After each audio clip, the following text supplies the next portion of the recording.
It's very much negative. It's -6, actually.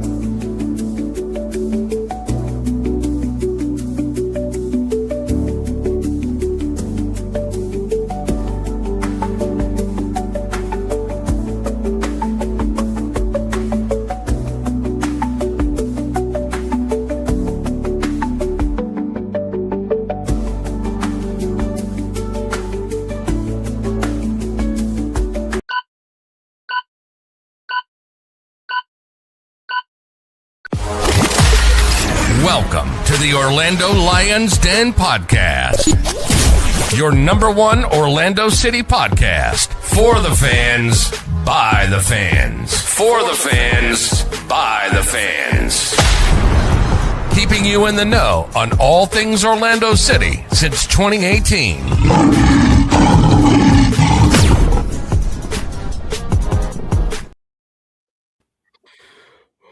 Well.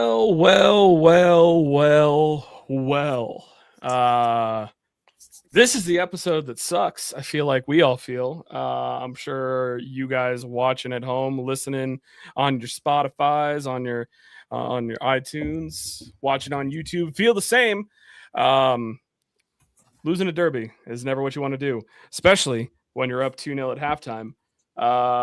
Cleon, you had an opportunity to go see Messi up close and personal in Puerto Rico, and you didn't do anything about it. Explain. I did. What do you mean? I did exactly what I've always done, and that's avoid that little troll. I can't believe he tried to follow me to Puerto Rico in the first place. I was like, "Oh, you serious, bro? I didn't even know they was there." I'm like, "You serious? I can't get away from this dude." So I ducked him. FYI, I ducked him not once but twice in a week. I just can't believe Jake is throwing a stray. I agree, Jake. I agree, Jake. Swag, how you doing tonight, man?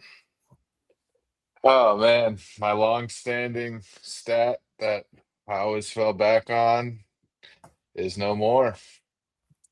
You know, we never have ever in the history of Orlando City, no matter how bad we've been, we never have lost a game when we've been up by 2 goals in any competition. And here we are. It's over, boys. It's over. And not only that, there's a second streak that's over too. This is now Miami has beat every team in the Eastern Conference home and away. We were the last holdout that they had never beaten us at home until now.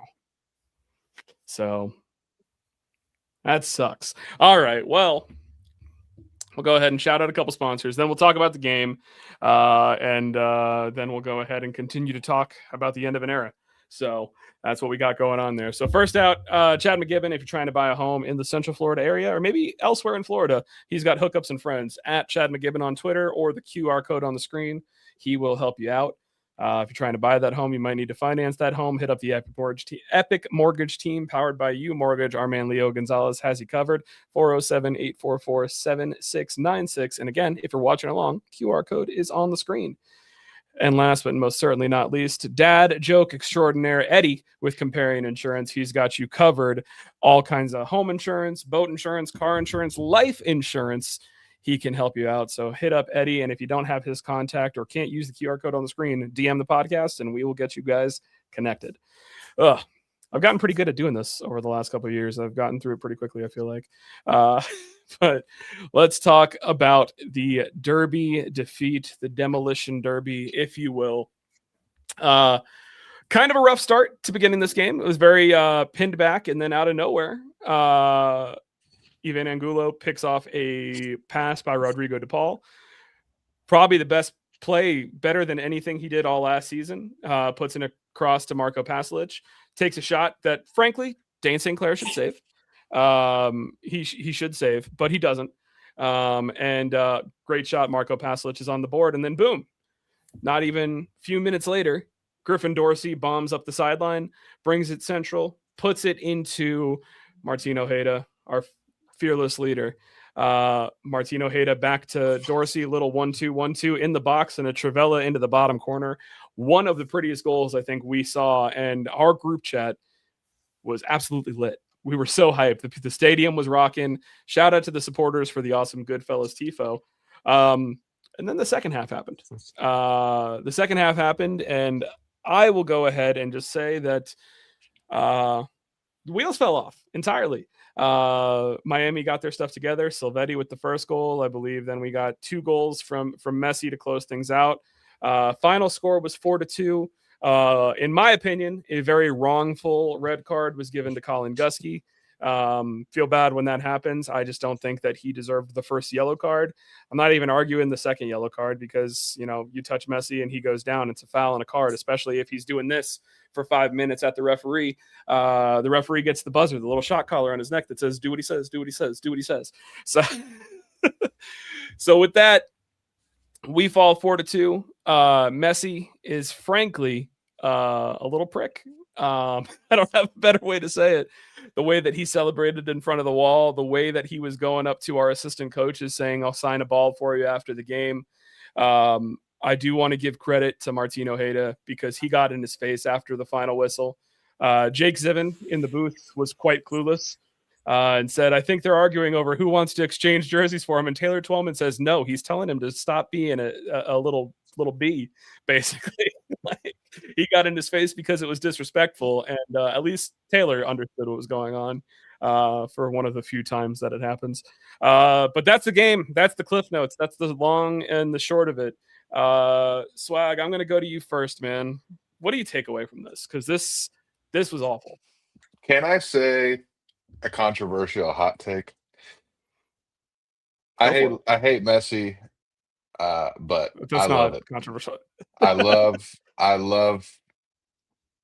it. I love him, celebrating in front of the wall and talking trash to the coaches. We deserved it after that half. And let's be honest, in a league full of fabricated rivalries that are forced down your throat, this actually finally took us, 8, 9, 10 years. Really, last year was the first year that it really truly felt like a true rivalry. But man, this was a rivalry match.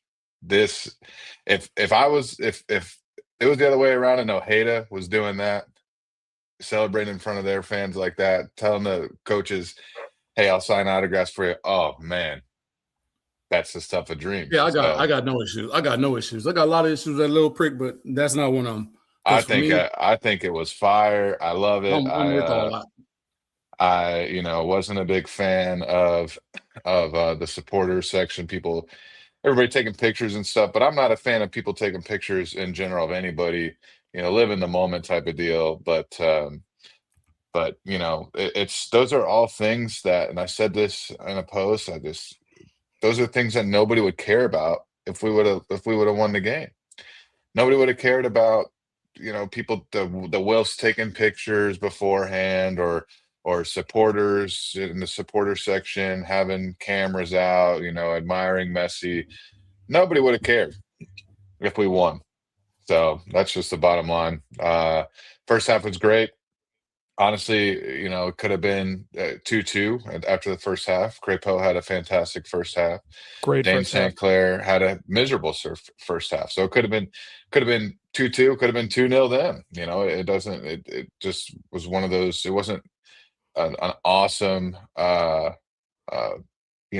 first half by us. I think we got outplayed, to be honest. We just converted our chances, and then in the second half, Oscar got purely outcoached by Javier Mascherano. Came out, and for the first 30 seconds they were disjointed, but then after that they had it figured out, and they made the correct adjustments. Sometimes that's what sports is all about.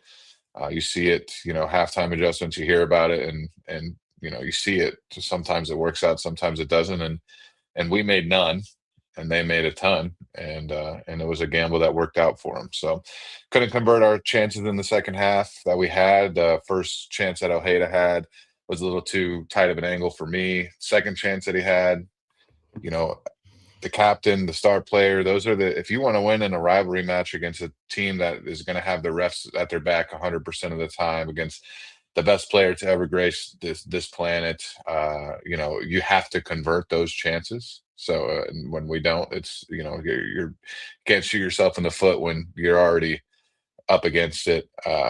Bracalo had a chance, just a couple inches away from getting a header. So I thought we had better chances in the second half than we did in the first half. It wasn't quite like last week where the first half was just so abysmal that we did absolutely nothing. I mean, we did stuff in the second half. We had chances. It's just, it's hard, man. The roster's not there, and I've been Poppy out for a while, especially at the second half of last season. Thought we should have made the move in the off season with all the changes going on in the roster and the front office. I thought it was an obvious move to make. But man, it's going to sound weird coming from me, but it's hard not to feel bad for Oscar Pereja at this point. I mean, we're all sitting here today reading Twitter. If you're an Orlando City fan, reading social media saying, David said, from LPO said that Nolan Miller might have just been cramps, and all of us are over here breathing a sigh of relief. And when you're breathing a sigh of relief, when you're super excited and happy that your draft pick out of college doesn't have a long-term injury or isn't going to miss substantial time because he's already that much of a key player for us, we're down bad. We're down Big bad. time. And it does not all just Oscar. It's, he didn't help his cause at all, but the roster ain't there, especially in the back four. We've been talking about it for weeks since the preseason predictions, and even before that. We got rid of a lot of quality guys that have a lot of MLS minutes, and we've gotten injuries now at the two positions that we just could not afford to have injuries in at the beginning of the season, and it's already coming back to bite us. Yeah, that's very true, especially losing Wilder in the opening game. He's likely going to be out until World Cup time, if I'm being completely honest. And then you lose Janssen. He's probably going to be out until the World Cup. Who else you got? Great to know that Miller's not going to be out for necessarily an extended period of time. But, we're in a bad way when it comes to all of that. Lee, Don't forget, I think a lot of people forget, including myself, that Dusan Stojanovic, I think was his name, that transfer fell through. I mean, we had another center back lined up, and it didn't happen. And now we are really scraping the bottom of the barrel. And Nolan Miller has been great, in his 90 plus minutes on the pitch. I've been super happy with him and his stability that he offers. He's years ahead, I feel like, of where a draft pick should be. I'm really happy with that. But man, when we're depending on that 2 games into the season, it's not looking good. To hear Reed Brown was good. I thought, I didn't even think about him the whole match, so that was probably a positive coming from him. But and that's why one thing I will gonna add to that. That's why I say don't look at FootMap scores as sage stuff like that, because they gave him like a 4.8, and I don't think that Tahir Reed Brown was that problematic. Did he have a perfect game? No, but 4.8 is bad, and I do not think that he played that bad. It's just we were not the better team tonight. That on the night, that's for damn sure. So I will go ahead and just say real quick, I see what Derek's saying here. Said this like 40 times. None of those players that we sold were helping us win the MLS Cup. You might be right when it comes to that. The only one that I will dispute is Alex Freeman, because Alex Freeman was a best 11 player last year.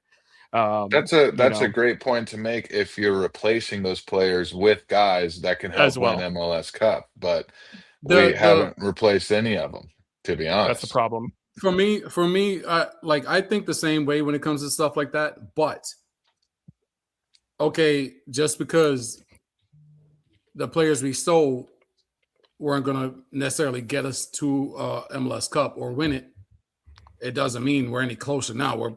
It doesn't mean you don't want to get further away from it, is what I'm trying to say. You know what I mean? Yes, you want to improve. When I want to send somebody out, it's because I want to bring in someone better that's going to push us more forward, not go backwards. You know what I mean? And that's kind of where we're at right now, with a lot of guys saying no. And I do agree. Swag, you made a good point, and I'm going to go ahead and quote Eddie and say, the whole situation with douchebag son of a bitch, as he liked to call him, because he couldn't say his name. He called him that on the first stream. that sucked, losing that and not having another center back. I put out a tweet today or yesterday, list of center backs in league that I think that you could potentially trade for and try and make something happen. Definitely don't know where we're at as far as that goes, but we need something. And Jimmy says here that they definitely did not do Poppy any favors with this roster. I agree that is something that is 100%. That's something that's 100% true. But while that's 100% true, it is also the job of a good coach to make the best sum of his parts. And I don't see that happening. Listen, right now I'm the biggest Poppy hater. I think that's I don't just, see what he can do with it, bro. I think that's just unfair, man. I think it's like, me saying, hey, you're a brewmaster. You brew beer. You brew fantastic beer. Now you don't have any hops. Toilet water and yeah, it's like, I get it that none of those players were elevating us and we sold but we sold a lot of experience. Cleon said it, earlier this week. There's a lot of leadership too in the locker room, and the most decent replacement we made was for Alex Freeman, who was the biggest player that we lost, the best, and it was, even that was still a downgrade. Griffin Dorsey has probably been maybe one of the best guys on the pitch for us for the first 2 matches, and it was still a huge downgrade. It's just the roster, it's tough. I know Rico's in his first year doing it, and it's a lot to put together quickly, and I know it's not an overnight thing, right? I know it's a trust the process thing. I get that.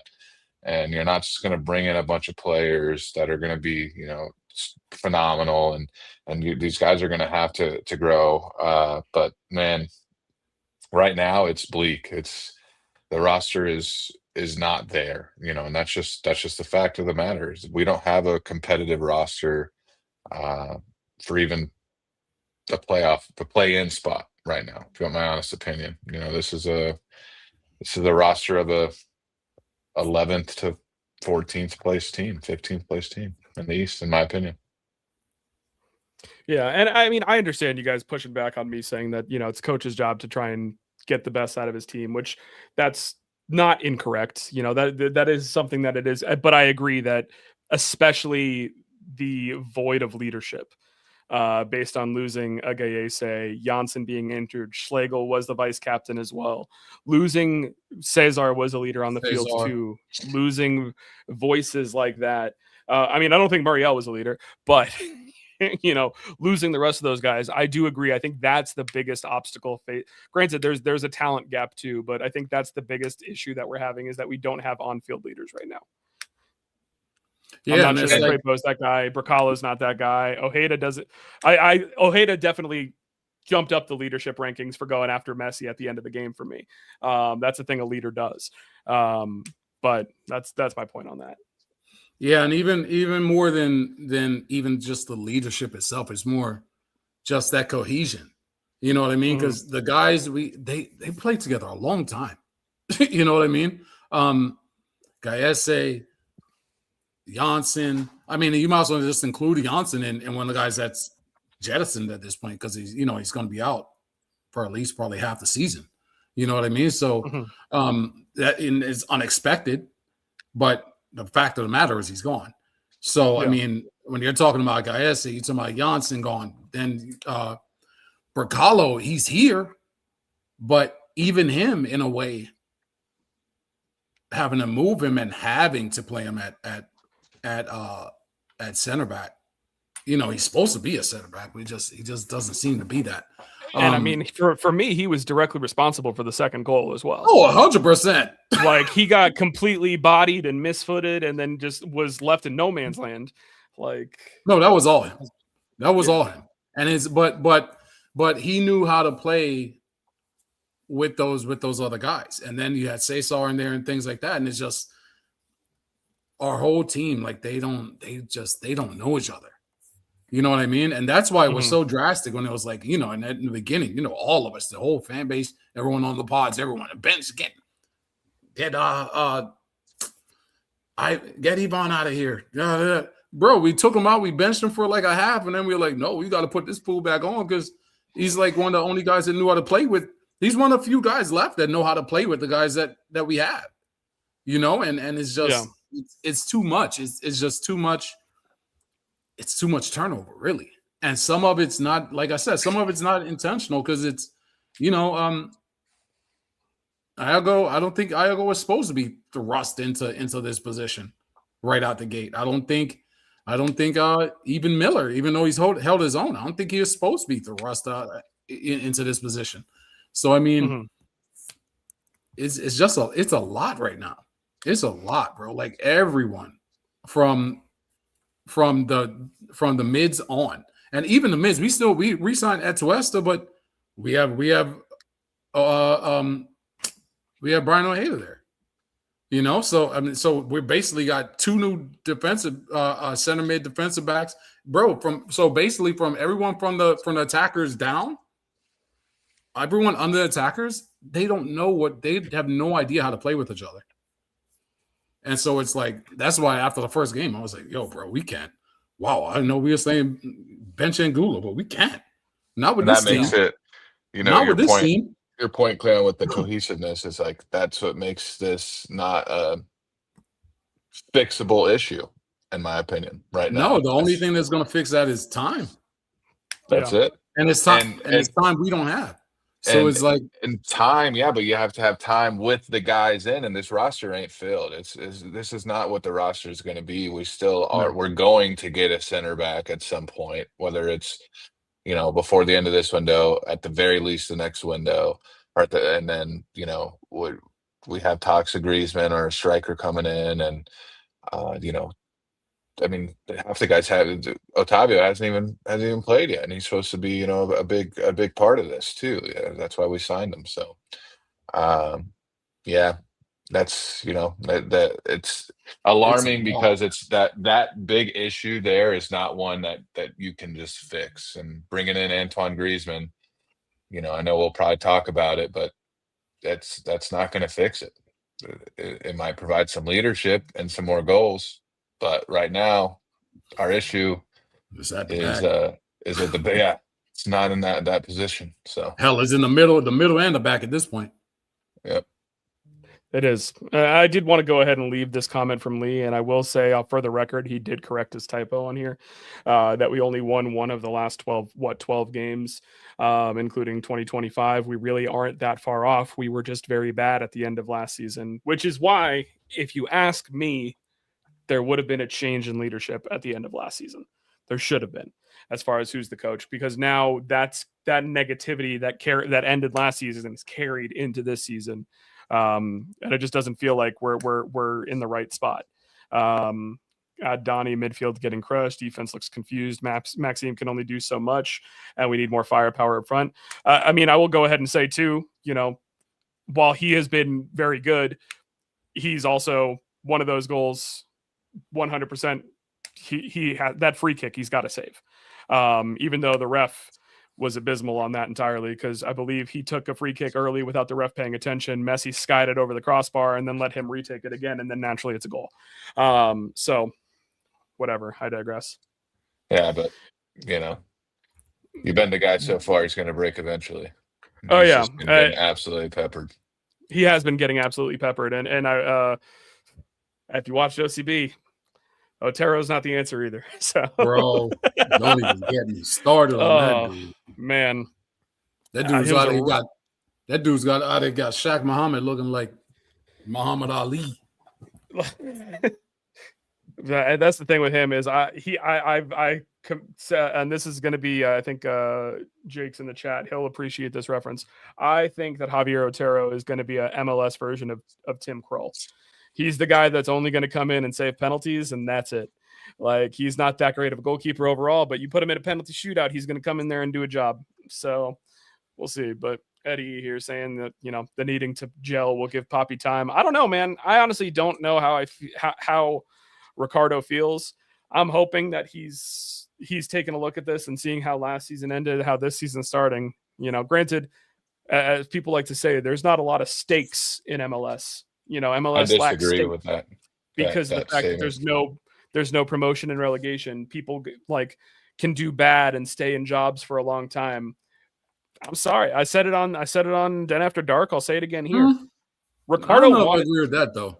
Ricardo Now, wanted this job. is what I'm Players saying. with players I can see that, but I mean, I don't know, man. Coaches get fired a lot in the MLS. I don't. Maybe I mean they don't get fired like in England or something like that. They just dudes that's going what I'm after, like, saying 3 is games. they have a lot longer leashes out here. I don't agree with there's more time to gel. Been saying it for 2 weeks. Go look at the schedule, It ain't happening. ladies and gentlemen, because it's going to be brutal.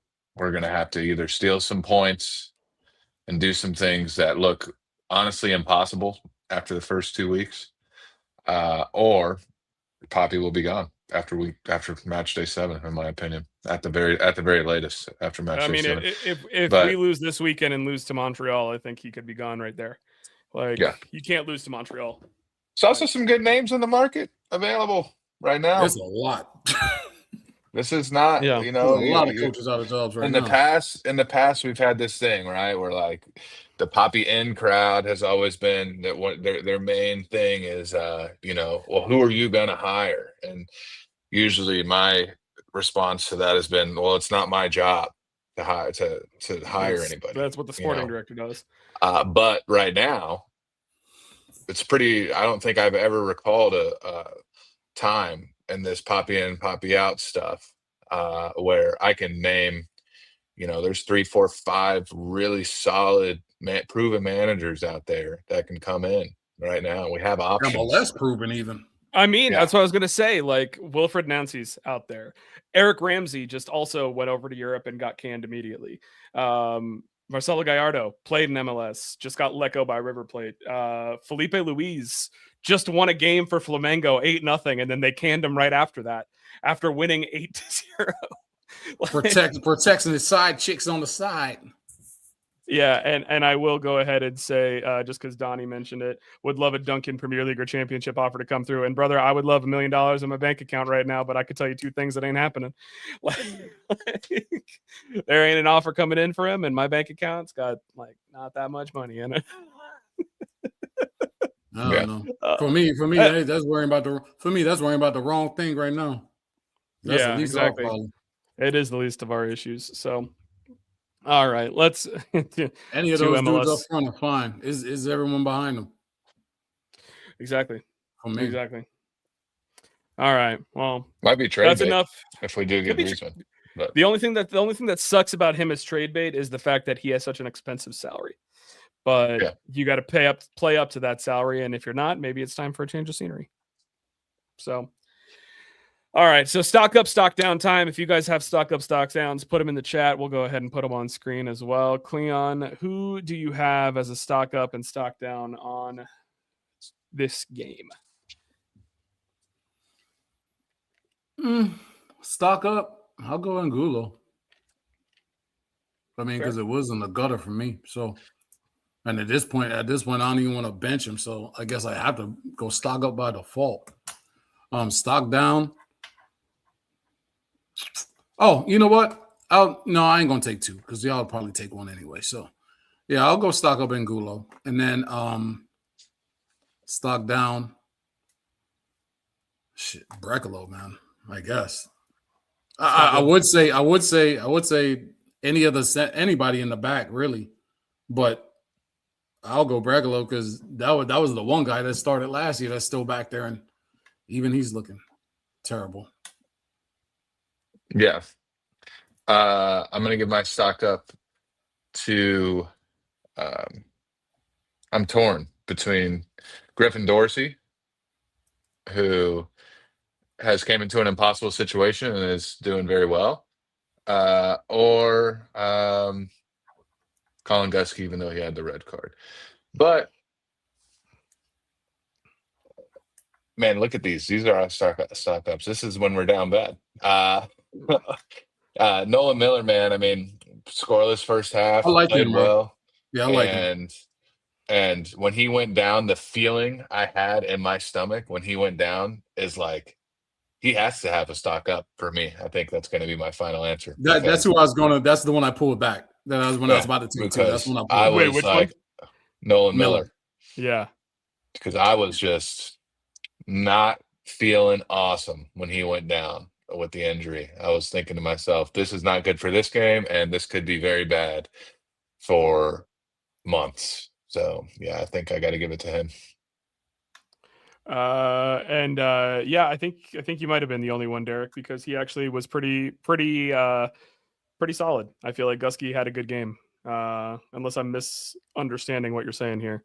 I think it's dependent on him having a good game. I think when you're thinking about it and you're thinking, yeah, he had a great game, you're automatically in your brain allowing the fact that he's super young and not supposed to be where he's at, and his performances in comparison to that kind of, skew your opinion on it, I think, for a lot of people.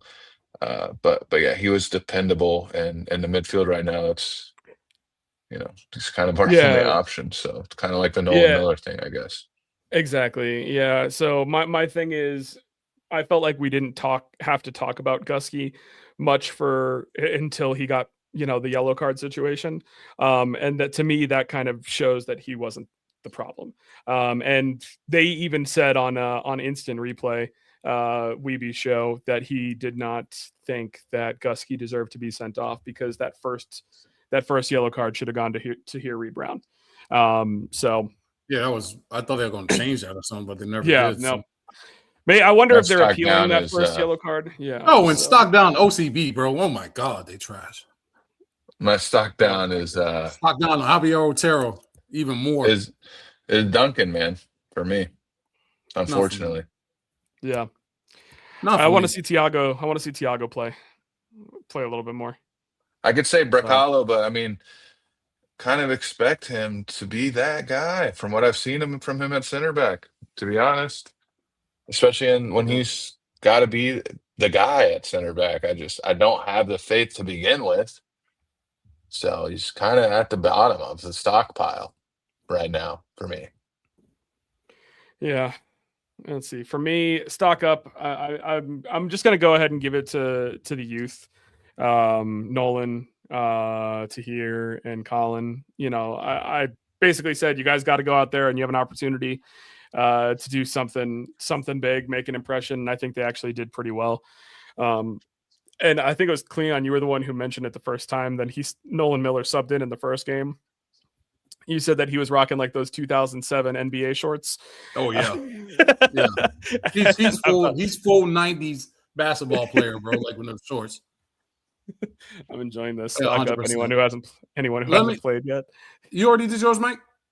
No. So I was giving my stock up to the youth and my stock down. I gave it to Poppy last week. I could give it to him again because he got outcoached by Mascherano. I'm going to go ahead and give my stock down instead to the folks in the wall that were just oogling. I heard there was a lot of people that got kicked out of the wall. Miami fans in disguise. Just gross. Like that's not what the wall's about. Like that there was that many pink ended up in there. That many people that were celebrating Messi scoring in front of our fans and supporters. I just sucked to see. So stock down to that, but I will give a stock up to the four what looked like twin boys who were all double birds at Messi. I'll give them. There's a big four of them. Up. I don't think they're twins, Mike, but okay. Yeah, four quadruplets. My bad. I was never good at that part of school. Okay, biology, whatever it is. All right, real quick. And I feel like at least on this pod, I'll probably be the only one on this side. But for me, I see a lot of talk like with the Duncan, right? And for me, I feel like a lot of times people are like, if the striker doesn't score a goal, he didn't do nothing. You know what I mean? And a lot of Duncan is movement, taking guys, and a lot of it, which is way over underrated, is passing, right? And he had at least two that should have been goals. The week before, he's wide open. He's all alone, and it's Spicer not hitting him twice. You know what I mean? And a lot of times it's stuff like that. Okay, and this doesn't happen. He doesn't get a goal, and then people's like, okay, he didn't do nothing. We should trade him. But the guy, he played well. Even the commentators were saying the same thing. They said this is the Duncan they've been looking for, even just against Miami. And and for me, it's just a lot of, especially with the strikers, is just okay. If the guy didn't score a goal, he didn't do nothing. My stance with Duncan is similar to yours, actually, because he's the kind of striker. He's the opposite of the kind of striker that Antoine Griezmann would be if he comes in. Antoine Griezmann is the kind of striker who will go ahead and create his own space and create his own chances and create his own.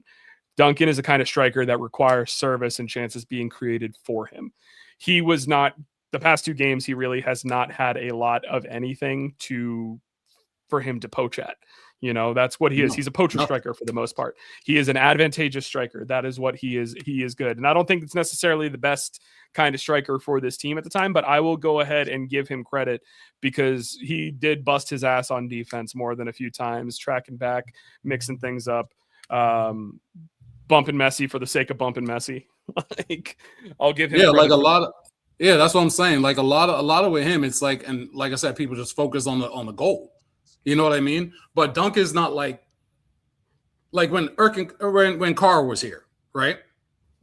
A lot of times, okay, or not just him, but a lot of strikers are like this, actually, especially like the target guys, you know, the ones that need service. If they don't get the ball, they just stand there and they're literally doing nothing. You know what I mean? Just throwing the hands up. But Duncan is doing stuff all game long.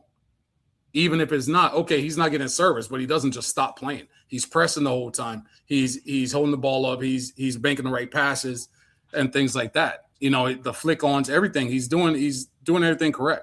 Even the commentators in the game were saying the same thing. But it's like he played well. He played well this last game. It's just that people get blinded with him not getting a goal. You know what I mean? I gotcha.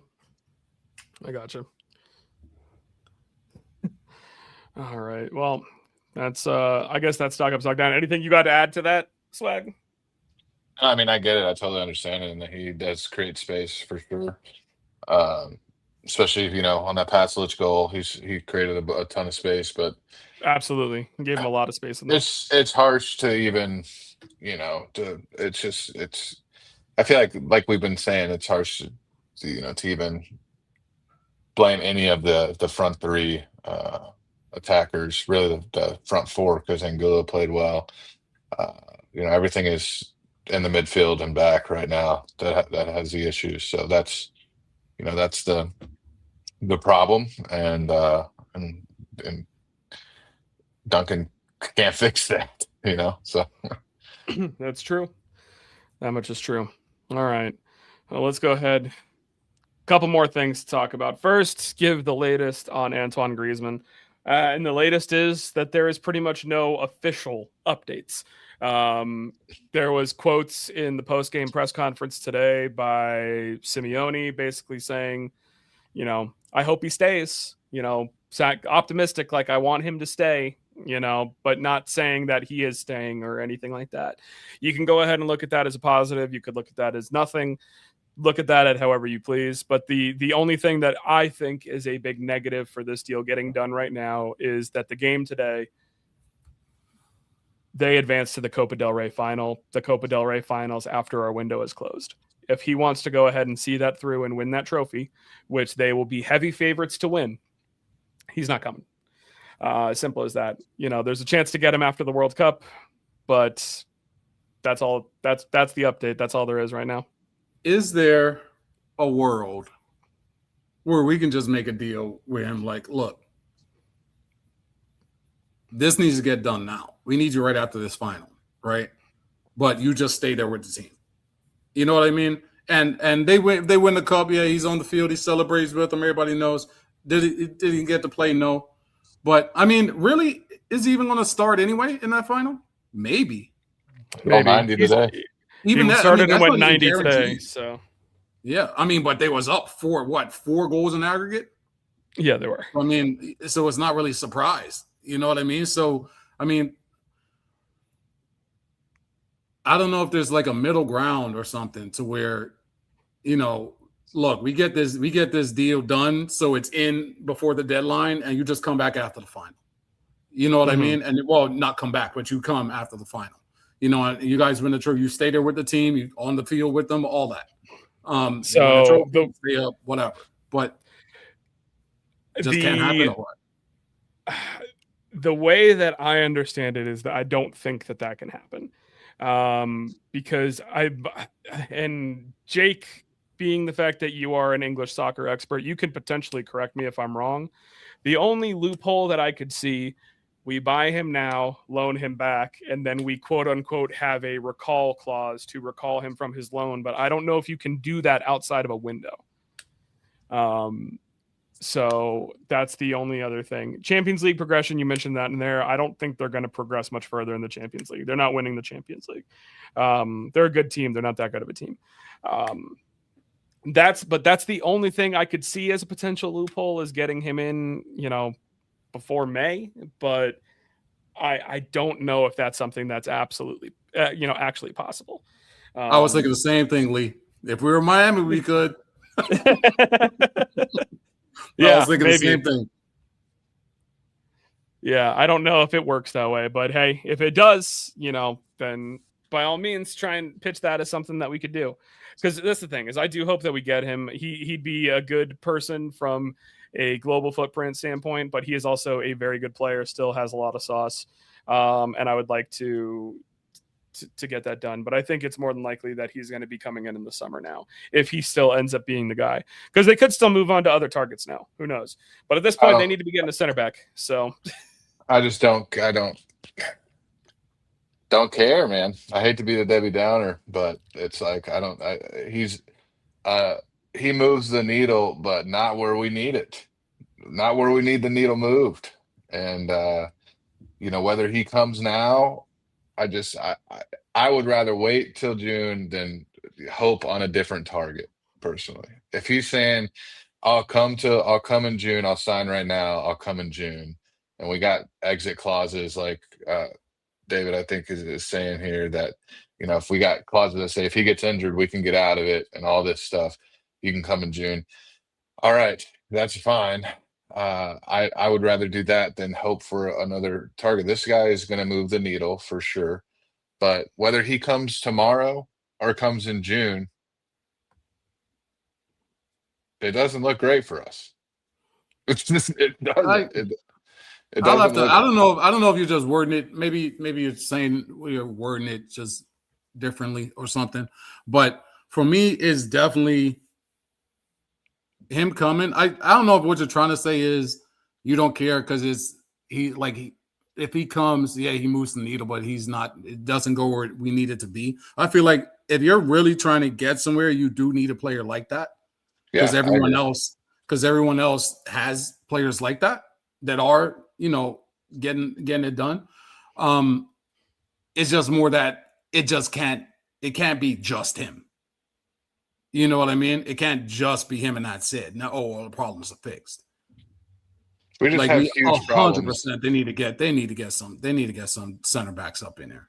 Right. We got big problems, and like Jake said, he doesn't fill the cracks that we have right now. And I'd argue in the position that he's coming in right now, there's not really much, if any, cracks at all. Like that's only solid. That front three is what we have. Yeah. Would he be a difference changer? For sure. Yeah. Is it going to matter if we're giving up 4 goals a game anyways? No. It doesn't matter. It doesn't matter, man. So I'd love for him to come in. I don't think it's going to happen this window. I don't. But I also would be really upset if we strong arm it and say, all right, then we're out, and we don't get him in June, and then we get nothing, or we get somebody else. That's, there's not many players on the planet that want to come to MLS that have the pedigree that he has. And he wants to come here specifically. Been saying it for like 3 years. He wants to come here. There are not many guys on the planet that are going to give you what he can give you as far as marketing and performance on the pitch. There aren't. And if he doesn't want to come here till June because he wants to win one more trophy, so be it. That's my opinion on it. He can come here after the World Cup. We got plenty of chances to fit him in. If he comes right now, anyways, it'll be weeks before he probably even makes it into the team. We're talking about the end of March anyway. So really, you're looking at April and May because then the World Cup comes in. We're trying to squeeze it in for 7 or 8 matches on a 3-year deal. This guy can move the needle. This guy can do whatever. I mean, he can do whatever he wants. If he doesn't want to come here right now, the ball is in his court. I don't care what the reports are saying. We're trying to strong arm him, enforcement, and we're not interested if he wants to come, doesn't want to come right now. I'll say right now, if this dude wants to come here, it's just a matter of if he's coming now or in June. I feel like if you don't end up with him now or in June, that's like I can't even put in words It's a miss. How big of a failure and it's a gigantic miss. You just can't do that. You can't do it. You can't. Like if this dude wants to come here, you have to get it done. Yes, try to push for now. But if it comes down to it and it's just, look, I want to come, but I can't come to June. Okay, whatever.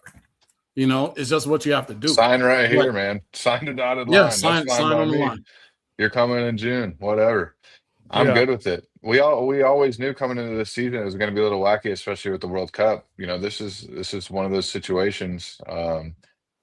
And you don't want to start off on the wrong foot. I don't want him to come here and feel forced to come here now and then watch his team win a title and that he could have stayed and then be on a miserable team like we are right now, without the changes. It's like we got other roster spots that we can fill. We got other voids that we are more important, in my opinion, that we should be aiming towards. And if he wants to come in June, he can come in June. Get the paperwork signed. I want him to be in purple. I commend him for wanting to come here and be in purple. And there's not a lot of people that want to be the villain, that want to be on the team that is Messi's rival, and that's a rivalry. It's clear. It is the derby in all MLS right now, I think you got to have him. And adding on top of that, as much as we might think that he's a jerk and he's a prick and everything, the 2 moments that he had in this game, celebrating in front of the wall the way that he did and doing that gesture to our bench about signing autographs, that made the rivalry so much bigger. As much as what I was saying. Yeah, exactly. I know I'm just echoing that from earlier, but that's the kind of stuff that just makes it even bigger. And even though we lost the game, people are seeing that being like, that's.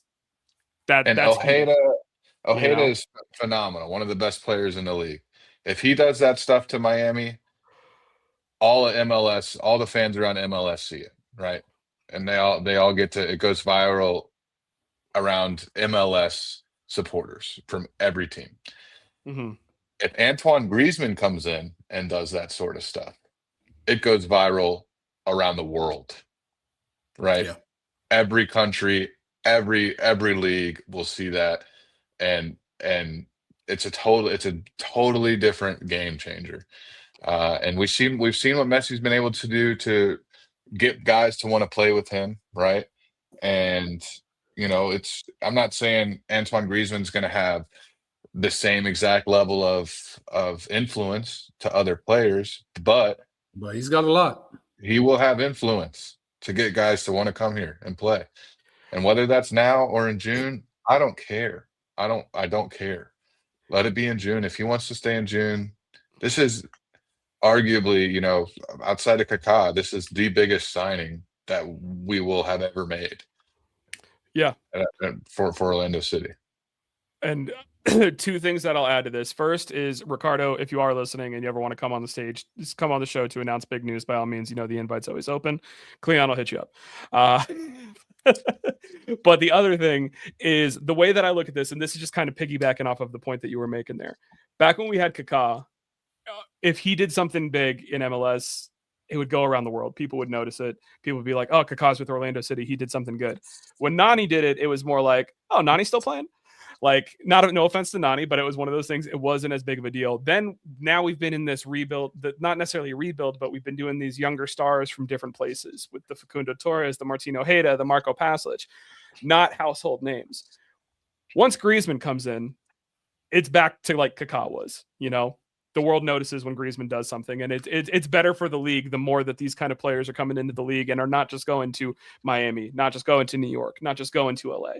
So I whatever it takes, get it done. If you if you got to put an injury protection and let him play through the rest of the season, that's what it is. But if he I gets get hurt, the we're back out, negotiation tactics. I understand it. You want him to come you got to now, play a little hardball, you know. but at some point there has to be a realization that the ball is in his court and we need to do whatever it takes to sign him, in my opinion. I don't know if he's, and I agree with what Donnie is saying here. Griezmann will bring folks with him, is my guess. But at the same time, I'm hoping that I'm hoping that he has an impact. It's not going to be as big as Son is to LAFC, but I'm hoping he has a similar type of impact where it blows up a little bit, you know. Granted, Son was an entirely different thing, but like he's a different level of superstar than Griezmann, I think, especially just from coming from South Korea, whereas France is much, much bigger within the soccer culture. But I'm hoping for something like that. So fingers crossed. That's what I want. Just get it done. Can he bring N'Golo Kante and Rafael Varane with him? I mean, N'Golo Kante is playing in Turkey now. He got bought out of Saudi Arabia, and that's where he went. I don't know what's going on with Varane. I haven't seen anything from him in a while because he's not wearing Manchester United red anymore. So, and shout out Michael Carrick. We're doing all right now. Finally, it took long enough for us to figure things out. But all right. So, I mean, bro, we're so hard up for center backs right now, bro. Like, I'll take it. Jake was earlier suggesting, let's see, you have a good 40 time. We'll put you back there. You don't want them problems. We have enough problems. We don't want to make it Y'all worse. got enough problems back there. You don't need them problems. Yeah, but like even dudes, he'd be like, "Oh, dude's a wash." But I mean, even a dude like Kurt Zuma right now, bro. Like somebody. No, we can't have. He's out free. Come in, man. Bro, you got. I go back there right now. He was abusing cats on video. You think he ain't better than him? He was an animal abuser, wasn't he? I don't care about no animal abuse, bro. I'm trying to win some games. I'm worried about that. Okay, so that's where we draw the line. Anything up to animal abuse. I'm trying to win some games, bro. I don't care about what he did to his cat. That's I don't know if any of you guys ever watched Community, but it just makes me think of the line where the girl's like, I can excuse racism, but I draw the line at animal cruelty. And then the one character's like, you can excuse racism. That's just what that felt like to me. All right. So moral of the story, we need a center back and get this deal over the line for Griezmann. Both of those things need to happen ASAP as possible. But we are going to Yankee Stadium this weekend. It is a 2:30 kickoff Eastern time, so early afternoon in the Bronx. Nice. Credit to them for finally making progress on this new stadium. I'm excited to see them lose their entire home field advantage because they have to play on a full-size field finally. But that should be coming in a matter of time. They got 4 points on the season, a draw to the Galaxy, and I believe they beat the Union this past weekend, which the Union also looking a little bit rough. Cleon, what do you think happens in New York City? I want to just say loss. Like before you even tell me who we playing, I want to say loss, but I'm gonna say draw. Draw, okay. I'm gonna say draw because. Yeah, draw. 2:30 kickoff in March in Yankee Stadium, brother. Is it snowing? No, I don't think so. It's supposed to snow in Denver on Friday, so I don't know if that's going to make its way over that way. 6-0 line. Derek, you high. Let me tell you. Draw, man. I'm going to go draw. Let me tell you, Saturday high of 57 and cloudy. I know we have some fans going. Derek is one of them. I think Nick's going too. And let me tell you, this is the worst away day in the MLS and Major League Soccer is a March away day to Yankee Stadium. There is not a worse away day, I don't think. So I credit them for doing it. This is a loss. This is a easy loss. It's don't even think it'll be close. I have no reason to think anything else with how we've played. Colin Gusky is out. Otavio is nowhere to be found. Atuesta, He was maybe on it's the bench. better. Maybe Atuesta's being in might be helpful because it's a small pitch. He doesn't have to run as much. He was asked to That's us another dude I want to stock down, FYI. when he came in for 30 minutes. I'll give him a pass because it was his first match back. But yeah, man, we got a lot of new guys, a lot of new players, and I don't think they've ever seen a toy-sized pitch like this before. That's not going to help. So I'm going to say 4-1 to the bad guys. Yeah, I was similar. I was going to go 3-1 loss. Give me another goal for Martin. Actually, you know what? Give me a goal for Duncan McGuire. That small pinball field, he might get an opportunity. It's 2-1. Huh? It's 2-1, man. I said 3-1. 2-1. So, it's coming. Watch. 2-1. 2-1. You just said loss. draw. You just said draw. We haven't won in Right. Yankee Stadium in I think 9 years, 10 years, something like that. That means we're due. Oh, so now we're Said winning. that the last 6 years. We're winning now. I changed it. We're winning. 2-1. All right. That'll definitely save Oscar Pereira's job. Yeah. 2-1. Because this is 100%. This is Orlando City, man. This is what we do. They wait till you're absolutely all faith is gone, and then they go pull some crap out, and then all our hopes are back next week for the next game after, and then they go right back to being trash. Just when I think I'm out, they pull me back in. Yeah, they're gonna pull you back in. They're about to pull you back in. This is a 2-1 win. Well, we shall certainly see. I will give you that, Jam. You are right. That is usually how it goes. Because right now everybody is rock bottom. Except that one time Sasha Kleshin was the captain and we got 9 points out of 75. Yeah. By the way, shout out to Eddie for going at Sasha this past week. That was funny. What a for me to loser see. that guy is. Also, by the way, Hard Rock, if you want to go ahead and sponsor us, I say go. Sorry, I tried to mute myself because my dog's freaking out. But yeah, Hard Rock, we would take a sponsorship. We'll go ahead and do parlays. Let us know. Even though I don't use Hard Rock anymore because I'm in a state that has options. All right, True. Let's wrap it up. What do you got as far as shout outs go? I'll shout out the guys can't do going up to Yankee Stadium. Like I said, man, I've been there in March. Just miserable. Even when it says 40 degrees, you're like, oh, it ain't gonna be that cold. It is cold up there when it's 40 degrees. So I'll shout them out for making the trip to see not a good team right now. Not a good team. So it's not easy to do that. We've done it before, Cleon. We've done that a few times. Gone up and seen a team that we certainly knew had almost no chance of winning, and it's not easy to do. So I'll shout them out, and I know they'll represent us well and support till they can't any longer. So, Cleon, what you got? I'll shout out Maribis Lozano. I'll shout her out. Free her. She ain't do nothing.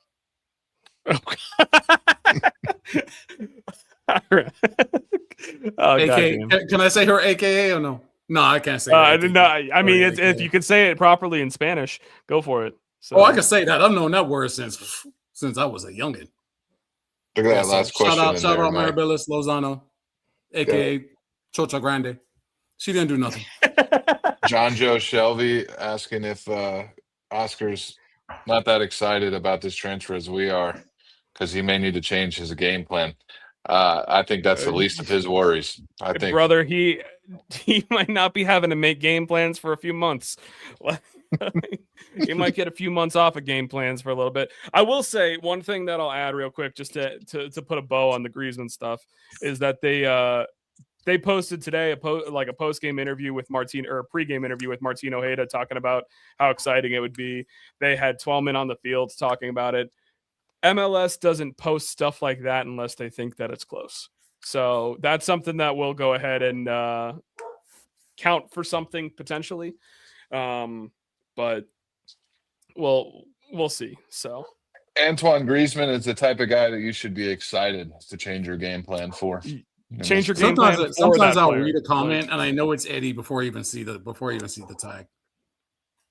Yeah. Sometimes, just sometimes. Just sometimes. All the time. All the time. Just all the time. I don't even need to see the tag, and I know it's Eddie. Well, my shout out is if you're following my Twitter account this yesterday, MLS Next Pro, man, you guys got to get your crap together, because what are y'all doing with these commentators? You have no idea what's going on. The guy said that it was 3-2 for the longest time because he thought Pedro Leao scored a boomer of a goal, but it went to the side net. I've never seen a goal after a goal scored that the game restarts with a goal kick. You know why? Because it wasn't a goal. Like, the commentators aren't paying attention. Huntsville FC, who Orlando City B was playing, they posted that the official score was 3-2 and never even deleted the tweet when they posted the final score that was 3-1. Like MLS Next Pro, the teams and social media don't care. MLS Next Pro broadcasting doesn't care. Like, guys, if you actually want a decent product, give a crap Shout out about to the it. guy standing in front of the camera for 30 minutes. Yeah. And someone yell at him too. Like, I know what's his David from LPO. He told me he's going to be out there this weekend. He's going to go ahead and or for the next game, he's going to go ahead and yell at the person in front of the camera and tell them to stop. And I will go ahead and put this up real. Oh, never mind, not that one. Sorry, Eddie. Shout out to Mike for the sign. Yeah, because he bet me on the last podcast that I wouldn't show up to AEW with a Florida's purple sign, and I did. And Eddie did send me $20. So yeah, David said he's got us taken care of. He'll make sure that no one's blocking the cameras. He also told me he might chop it up with some important people at the club. So you tell him how we're feeling. But all right, guys, with that being said, we are just over an hour. We're getting better at being on time with this kind of stuff. Things aren't going the way that we want them to right now, but Orlando Lions Den is always going to be here running this thing. I got you with the post-game show after the game at NYC. And then it's an early start. Well, that's it. I got invited to go to the Rapids game that night. So my buddy was like, do you want to go? I was like, actually, it's perfect. Like, that game doesn't start until 7, and I got our game at 12:30 my time. I'm like, I'll get my post-game show done. I'll be all done with Orlando for the day. I'm in St. Louis, and I think they're in town this weekend, so I may check it out. Maybe go. I heard their tickets are expensive, though. That's the only thing that I heard is the downside about them. So yeah, it's Rapids Galaxy is what I'm going to. So $20 ticket. I can't be mad. So why not have fun? But all right. Vamos Orlando. Even if the scoreline didn't say it, Florida's always purple. You know that. We love you. We appreciate you. And we will see you guys next time.